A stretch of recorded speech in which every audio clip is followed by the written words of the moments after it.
You know, there's something I've never really said out loud, something I didn't want to admit, even to myself. But maybe you felt it too. That quiet, sinking feeling when you realize someone you care about just doesn't see you.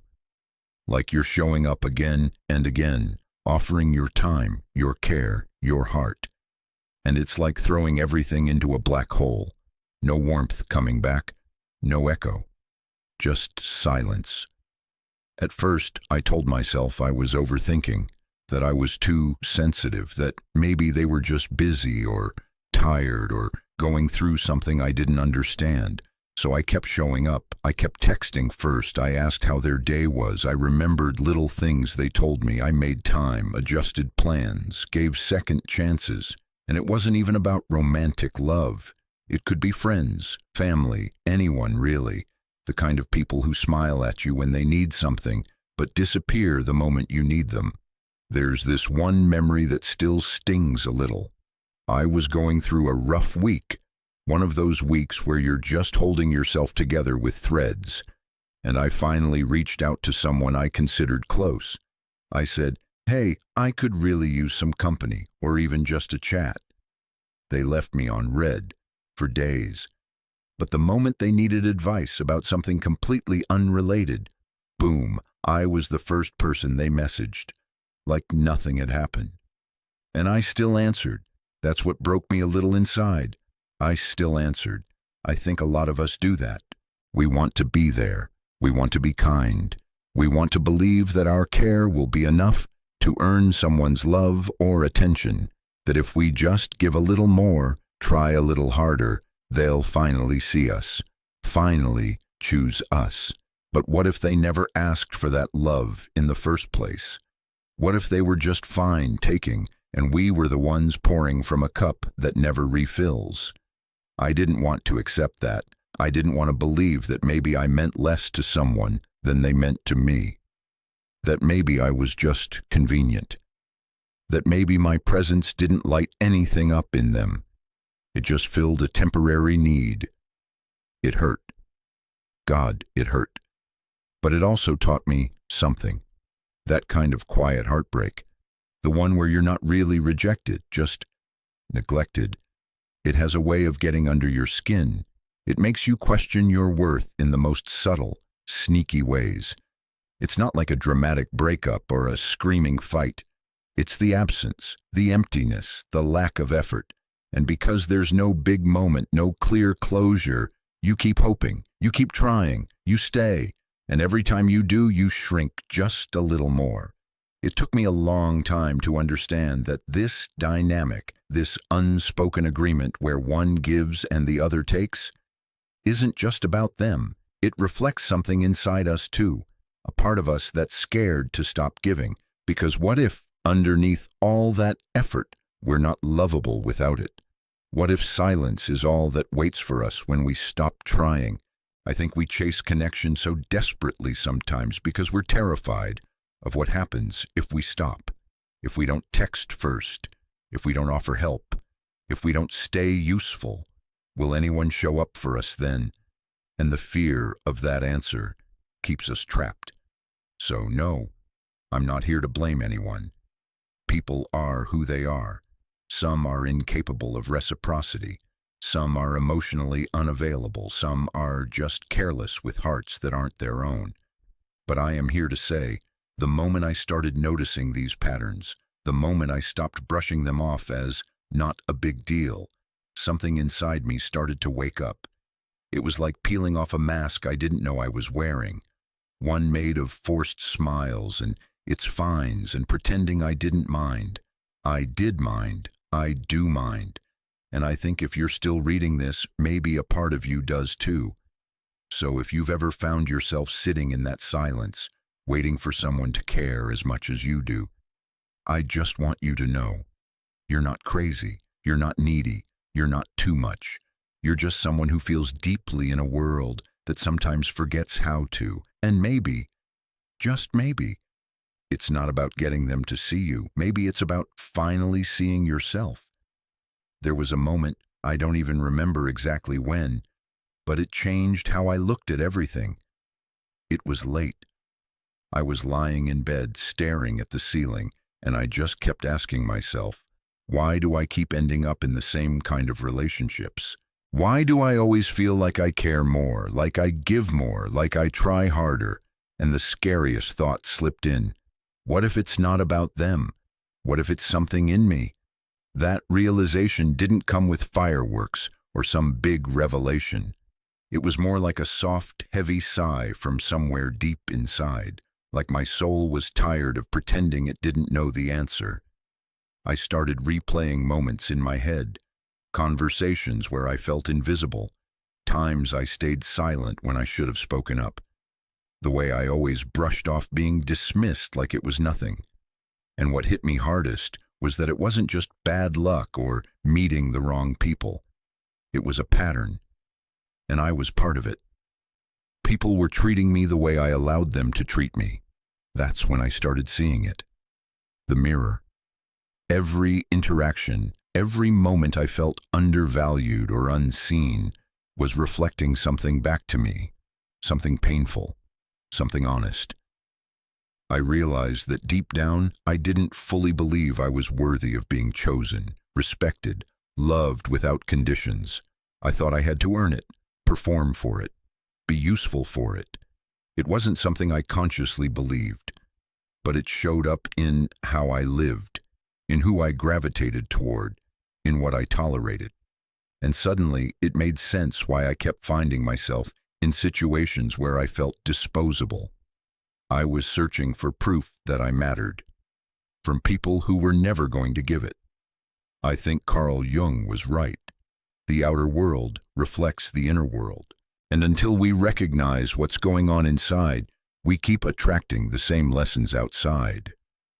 That was hard to admit, because it meant I wasn't just a victim of circumstance, I was co-creating my own suffering. Not intentionally, not maliciously, but out of old wounds, quiet insecurities, and unexamined beliefs. Somewhere along the line, I'd accepted a version of myself that wasn't whole. And because I believed it, others responded to it. You know how they say people will treat you how you let them. It's not just about setting boundaries, but it's about energy. It's about how you show up in the world. When you believe you're valuable, your presence shifts. You move differently. You don't beg to be seen. You don't chase. You don't tolerate crumbs. But to get there, I had to get real with myself. I had to ask some tough questions. Why do I feel so uncomfortable with silence from others? Why does being ignored feel like a personal failure? Why do I keep proving my worth to people who wouldn't notice if I disappeared? And one answer kept coming back, because I haven't fully seen myself yet. It's strange, isn't it? How we can show up for others over and over again, but not truly show up for ourselves. How we can be kind, forgiving, understanding to everyone else, but inside we're criticizing ourselves, minimizing our needs, pretending our feelings don't matter. I started journaling, not just the surface stuff, but the real, raw, messy thoughts. I asked myself what I believed about love, about connection, about my own value. I wrote until my hand cramped. I cried, I got angry, I felt ashamed. But somewhere in that mess, I started hearing my own voice, not the scared, insecure one, but the one I'd buried. The one that said, hey, you've been through a lot. You're still standing. You still love deeply. You still hope. That means something. And I began to understand something else. The people who didn't value me, they weren't evil. They were just playing out their own scripts. Maybe they didn't know how to love. Maybe they were scared too. Maybe they were numb. But it wasn't my job to fix that. It was my job to stop handing my worth to people who didn't ask for it, to stop confusing their silence with a verdict on my value, to stop trying to convince anyone that I'm enough, and start believing it myself. That shift didn't happen overnight. Some days, I still fall into old habits. I still catch myself reaching out, hoping for something that never really existed, but I'm quicker to catch it now. Quicker to pause, quicker to ask, is this love or is this longing? I think when you start seeing these patterns, it's like waking up. Things that used to feel normal, like chasing someone's attention or making excuses for their coldness, suddenly feel heavy, wrong, exhausting, and you start to crave something quieter, something steadier, not fireworks, just warmth, safety, reciprocity. You start to crave you, the parts of you that you lost trying to win someone else. That's the mirror. That's the beginning. There's a certain kind of heartbreak that doesn't come with shouting or slamming doors. It's the kind that creeps in quietly. It wears the mask of doubt, the whisper that says, maybe it's me. That's the kind of heartbreak Anya went through. And when she told me her story, I saw pieces of myself in every part of it. Anya met this guy who seemed perfect on paper, smart, charming, successful, the kind of person who knows exactly how to say the right thing at the right time. She was drawn to him instantly, and in the beginning, it felt like magic.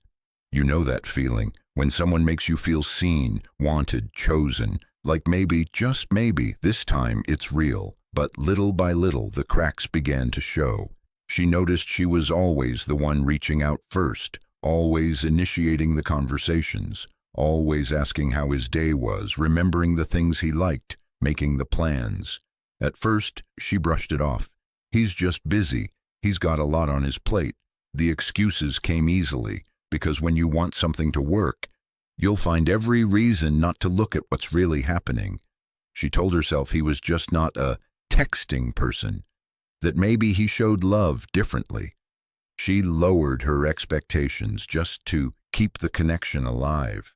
That's the part that hurt to hear, not because she was wrong, but because I'd done the same. Shrinking yourself bit by bit, hoping they'll meet you halfway. Then one day, it all shattered. She found out he was married, not just once, but twice before. 4 kids, 2 alimonies, a whole life she didn't know about. And he had been seeing her as if she were just a side character in his chaotic little world. When she told me, she laughed in that sad, hollow way people do when they're trying not to fall apart. "I can't believe I didn't see it," she said. "I feel so stupid." But she wasn't stupid. She was hopeful. She believed in the version of him he let her see. And I think we all do that sometimes. We fall in love with someone's potential, not their reality. What amazed me was what happened next. She didn't scream. She didn't beg. She didn't even try to confront him. She just stopped. Stopped texting. Stopped chasing. Stopped pouring her love into someone who had nothing real to give her in return. And then, of course, he started reaching out. Suddenly he was checking in, sending messages saying he missed her. But by then, something in her had shifted. That longing she used to feel, gone. That ache in her chest when he didn't respond, quiet. That desperate hope that he'd finally see her, burned out. Because the moment she chose herself, the illusion broke. She saw him for who he was, not the fantasy but the truth. A man who fed off admiration but offered nothing back. A man who had room for attention but not love. A man who didn't value what she brought because he never had to work for it. It was like watching someone come back to life. She started doing little things that made her smile. Morning walks, reading poetry again, painting, something she hadn't done in years.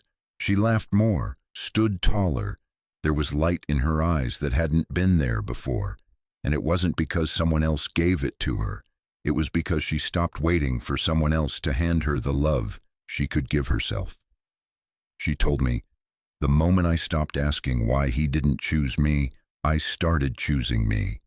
That stuck with me, because so many of us are out here waiting for someone to see us, love us, choose us, when all along we've been abandoning ourselves. And it's not about blaming ourselves for someone else's behavior. It's about realizing that healing starts the moment we stop negotiating our worth. Anya's story reminded me that sometimes what looks like rejection is actually redirection. that walking away from what hurts is not a loss. It's an opening, a return, and maybe that's the beginning of something sacred, when you stop begging to be loved and start remembering that you already are, simply because you exist. I think one of the hardest things I've ever had to do, and maybe you've been there too, is to admit the truth I didn't want to see. Not because I couldn't see it, but because seeing it meant I had to do something about it. And that meant letting go. Letting go of the story I had built in my head. Letting go of the potential. Letting go of the hope that maybe if I just held on a little longer, they would finally come around. But they didn't. And the truth was right there all along. In the unanswered messages. In the conversations that felt one-sided. In the way I always walked away feeling emptier than before. I just didn't want to believe it. Because if I admitted it, really admitted it, I'd have to face the grief. Not just the grief of losing them, but the grief of losing the illusion, and that can be even harder. It's funny how we make excuses for people we care about. They're just going through a tough time. They're not good at expressing emotions. They're afraid of getting hurt. And maybe all of that is true. But here's the thing. Someone who wants to be in your life will show up for you. Maybe imperfectly, maybe awkwardly, but they'll show up. And if they don't, that's not confusion, that's clarity. It took me a long time to understand that love isn't ambiguous. It doesn't leave you guessing. It doesn't make you feel like a burden. It doesn't demand that you prove your worth again and again. Love is steady. It's kind. It makes room for you. But in order to see that, you have to first stop lying to yourself. That was the hardest part, facing the quiet truth that I was holding on to something that only I was building, that I was watering a garden someone else had already abandoned. So I started doing this thing. I'd imagine a friend coming to me, telling me the exact story I was living, telling me about someone who didn't respond, didn't try, didn't care, and I'd ask myself, what would I say to them? You know what I always said? You deserve better. So why was it so hard to say that to myself? Because when it's your heart on the line, everything gets blurry. Your brain knows what's right, but your heart still wants to believe. You hold on to potential. You hold on to memories. You hold on to the feeling of almost. But almost isn't love. And slowly I began to realize something that changed everything. Acceptance doesn't mean you're okay with what happened. It means you're ready to stop fighting what is. I wasn't okay with how they treated me. But I could stop pretending it didn't hurt. I could stop acting like it was fine. I could stop trying to change someone who didn't want to change. There's a kind of peace that comes with that. A quiet exhale, a stillness. Not because everything is okay, but because you've stopped resisting the truth. And from there, something new starts to grow. A question began to surface in me. A real, honest question. If this is how someone treats me, why do I stay? Not out of judgment, not to beat myself up, but to understand, to get to the root. What was I really afraid of? I sat with that question, and what came up surprised me. I wasn't afraid of being alone. I was afraid of what being alone meant, that I wasn't enough. That if this person didn't choose me, maybe no one would. That if I stopped trying, maybe it would confirm all the fears I kept buried deep. And yet, the longer I stayed in something that hurt, the more I was confirming those fears myself. I think we reach a turning point when we realize that staying is hurting us more than leaving ever could. That clinging to someone's indifference doesn't make them love you. It just makes you disappear little by little. So I let go, not all at once, not in some grand declaration, but slowly, gently. I stopped texting first. I stopped checking in. I stopped hoping they'd change. And I started listening to myself instead. It was painful. It felt like withdrawal, like letting go of a drug I didn't realize I was addicted to. But in the silence that followed, I found something unexpected. Me, my voice, my needs, my strength. The parts of me I had quieted just to keep someone else close. And for the first time in a long time, I started to feel free.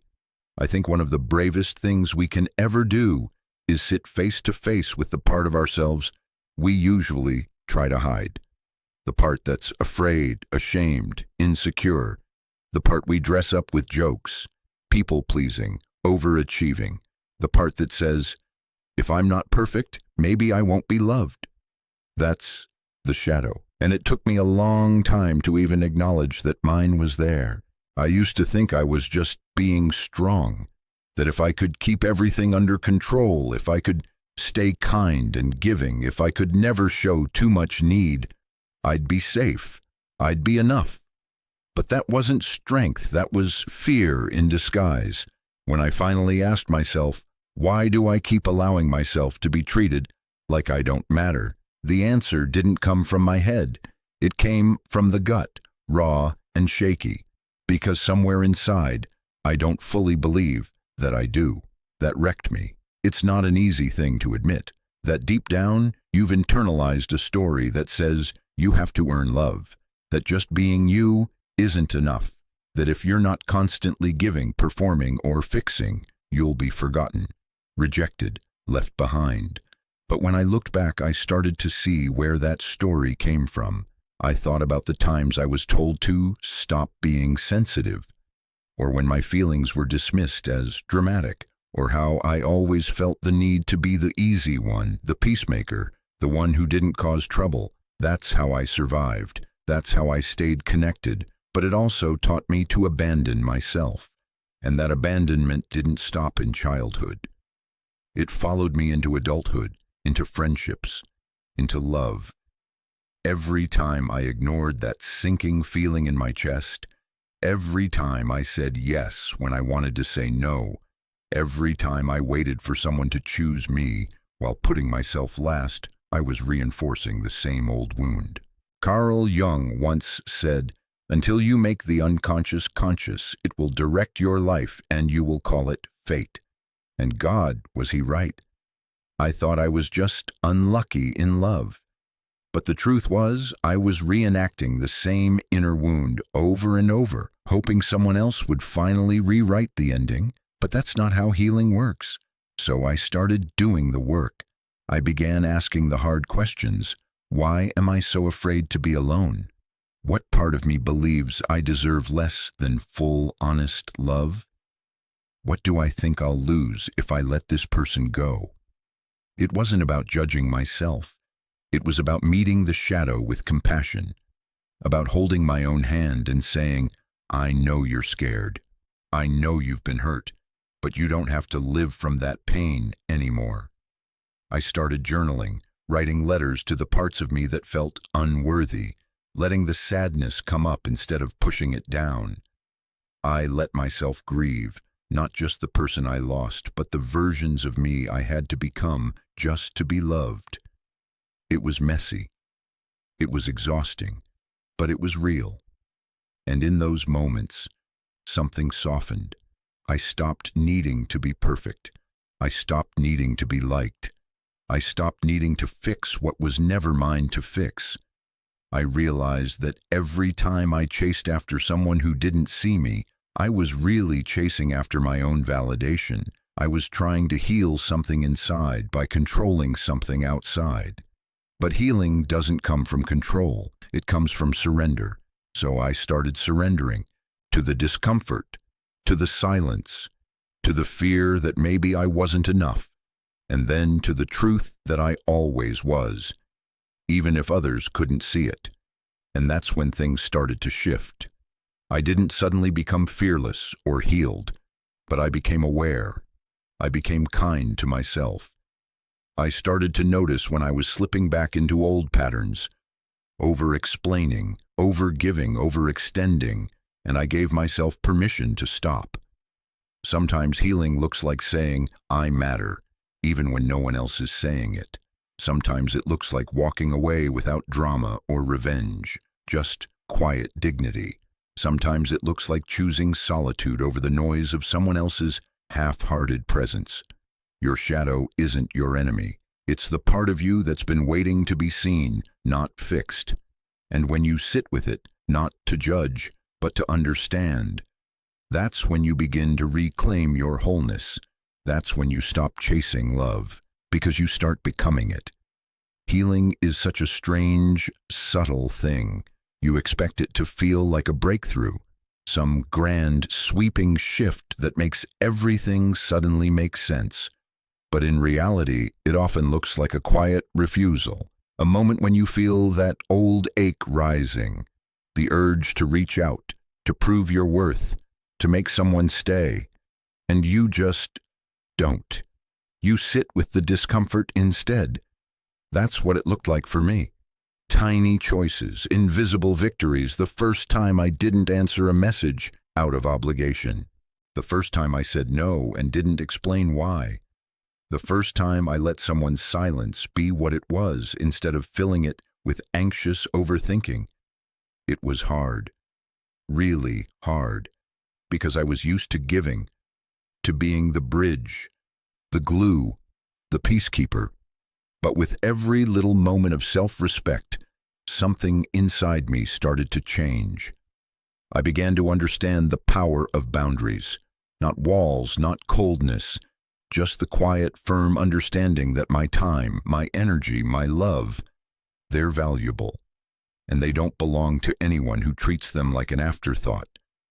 I used to think setting boundaries would push people away, and sometimes it did. But the right ones stayed, or rather the wrong ones just filtered themselves out. And instead of seeing that as loss, I started to see it as clarity. One of the first boundaries I set was with myself. I would no longer beg for connection, no more chasing, no more adjusting myself to fit into spaces that felt tight, sharp, or small. If someone wasn't meeting me halfway, I stopped walking toward them, not to punish them, but to honor me. And it's wild how that shift changes everything. When you start valuing your own energy, you become more intentional with where it goes. You stop giving it to people who leave you drained. You stop pouring it into black holes. You realize that love, real love, isn't something you have to force. I also started practicing something I never thought would matter so much: gratitude. Not the fluffy Instagram kind, but real grounded gratitude. Every night I'd write down 3 things I was proud of or thankful for. Some days it was just, I didn't text them today. Other days it was, I spoke kindly to myself. Slowly this practice rewired the way I saw myself, because healing isn't just about cutting off the toxic, it's about nourishing what's true. I found myself returning to things I'd once loved but abandoned. Painting, hiking, reading for no reason other than joy. I reconnected with friends I'd drifted from, not because they'd wronged me, but because I'd been so consumed with one-sided relationships, I had no energy left for the ones that actually cared. And with every small act of self-return, I felt more solid, like I was no longer standing on the shaky ground of someone else's validation, but on the firm foundation of my own truth. Of course, the old wounds didn't vanish. Sometimes I still felt lonely. Sometimes I missed the comfort of what I'd let go. Sometimes I second-guessed myself. But now I met those feelings differently. I didn't let them define me. I didn't spiral. I just let them pass, like weather. And they always did. I realized, too, that I wasn't broken, that none of us are. We're just carrying stories we didn't write, trying to unlearn love that came with conditions, trying to find home in a world that sometimes forgets how to hold us. But we can create that home inside ourselves, a space where we're allowed to take up room, where our feelings aren't too much, where love doesn't hurt and boundaries don't mean rejection.